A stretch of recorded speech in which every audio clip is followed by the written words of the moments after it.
Kamu pernah nggak sih ngerasa sesak padahal kamu nggak lari? Jantungmu berdetak cepat, tanganmu berkeringat, tapi kamu cuma duduk diam. Kepalamu penuh pikiran, tapi kamu nggak bisa cerita kepada siapapun. Mungkin itu bukan capek, tapi itu ansietas atau kecemasan. Apa itu ansietas? Ansietas adalah bentuk kecemasan berlebih yang muncul bahkan saat nggak ada ancaman nyata. Itu bukan cuma overthinking, tapi respon tubuh dan pikiran yang terasa sangat nyata. Menurut DSM-5, ansietas termasuk dalam gangguan mental ketika gejalanya menetap, mengganggu fungsi sehari-hari, dan muncul tanpa pemicu yang jelas. Gejalanya bisa bermacam-macam. Secara fisik, jantung berdebar, napas pendek, pusing, perut mual. Secara psikologis, takut, gelisah, khawatir tanpa alasan. Secara perilaku, menghindar dari orang, susah tidur, atau bahkan menarik diri. Banyak orang yang tidak sadar bahwa mereka sedang mengalami ansietas. Sering dikira kurang iman, lemah, atau manja.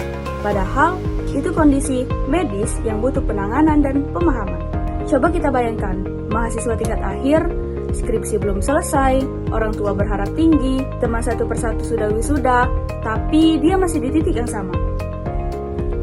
Setiap malam sering susah tidur, bangun pagi terasa berat, nafsu makan menurun.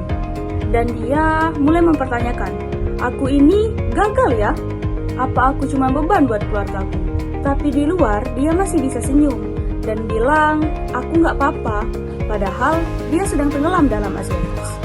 Sebagai perawat jiwa, tugas kita bukan hanya mengukur tekanan darah, tapi mengukur tekanan batin. Kita harus peka ketika pasien tidak berbicara apa-apa, tapi matanya bicara banyak. Kita hadir bukan untuk menghakimi, tapi untuk mendampingi.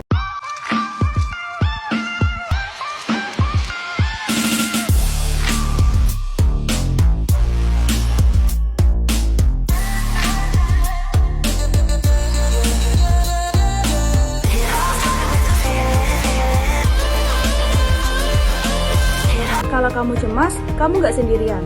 Cemas bukan berarti lemah.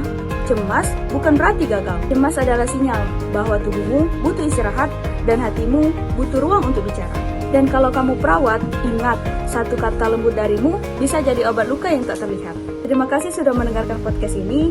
Like, komen, dan share kalau menurutmu konten ini bermanfaat. Sampai jumpa di episode berikutnya, hanya di podcast Keperawatan Jiwa Indonesia.